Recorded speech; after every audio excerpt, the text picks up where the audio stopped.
ஓம் சாந்தி. நாம் இறைவனுக்கு உதவிகரமாக இருக்கும் ஆத்மா.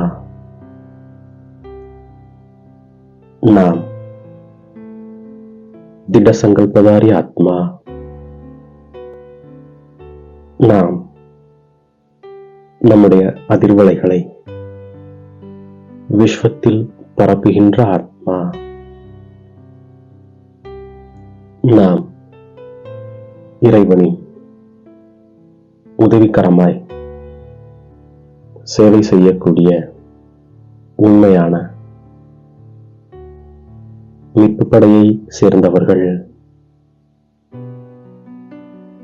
நாம் அனைவருக்கும் அமைதிக்கான தீர்வை வழங்குகின்றோம். அமைதியானது சாந்திதாமத்தில் மட்டுமே கிடைக்கின்றது. அது மூலவதனமாகும். ஆத்மா சரீரத்தில் இல்லாத போது அமைதியில் இருக்கின்றது. சத்தியுகத்தில் தூய்மை, சுகம், அமைதி இவை அனைத்தும் இருக்கும். தந்தைதான் வந்து இந்த பிராப்தியை நமக்கு கொடுக்கின்றார். ஆகவே நாம் தந்தையை நினைவு செய்கின்றோம். முதலில் ஆத்மா, பிறகு சரீரம் கிடைக்கிறது. ஆத்மா தந்தையை அழைக்கிறது, ஆனால் பார்த்ததில்லை. லட்சுமி நாராயணர் மனித நிலையின் உயர்ந்த நிலையாகும்.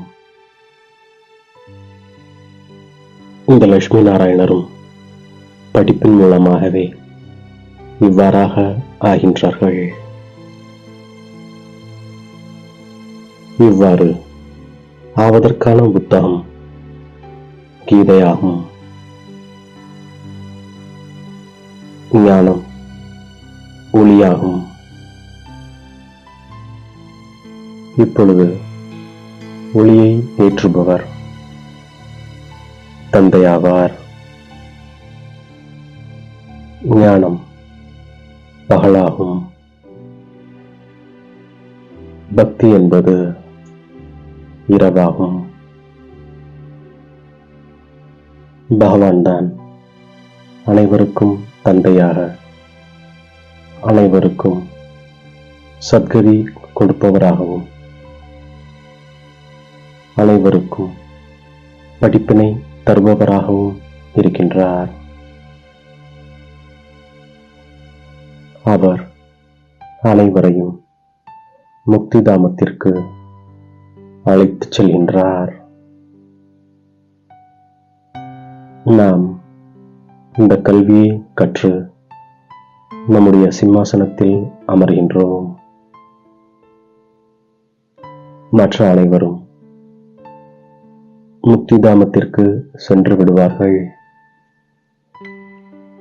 இப்போது தந்தையே ஆன்மீக ஆசிரியராகி நமக்கு கற்பிக்கின்றார்.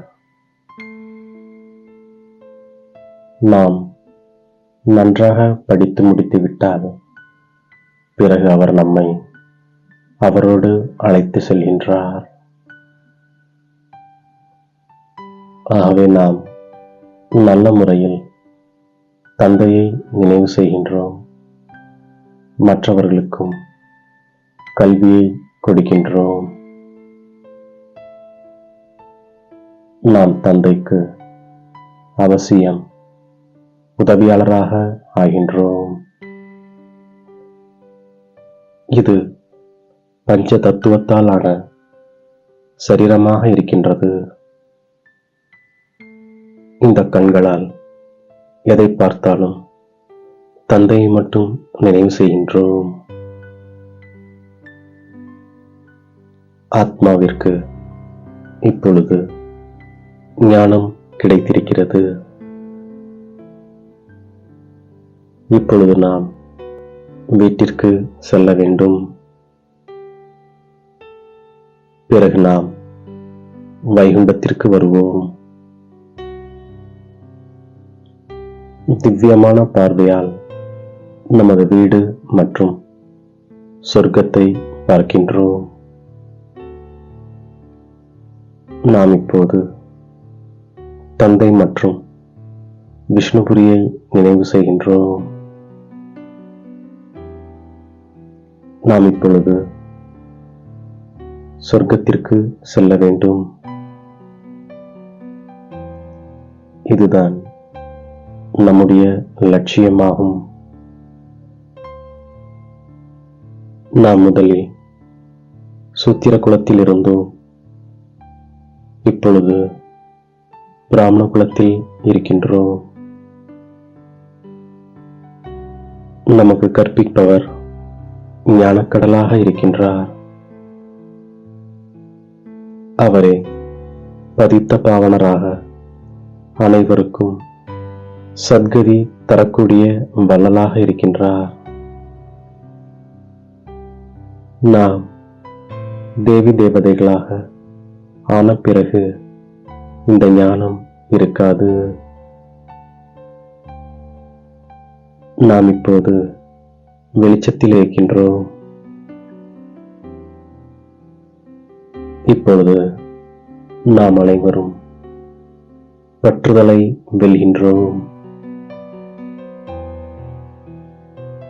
தந்தை வந்து அனைவரையும் பொக்கிஷம் நிறைந்தவராக ஆக்குகின்றார்.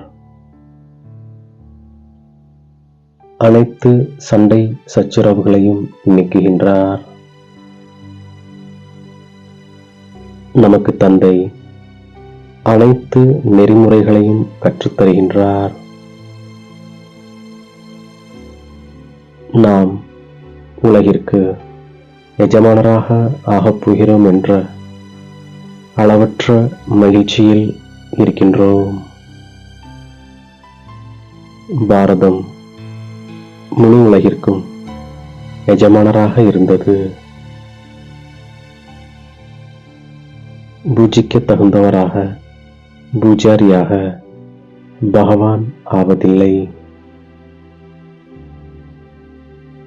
தந்தை எப்பொழுது வந்து ஞானத்தை தருகின்றாரோ, அனைவருக்கும் சத்கதி தருகின்றாரோ, அப்பொழுது மகிமையும் ஏற்படுகின்றது.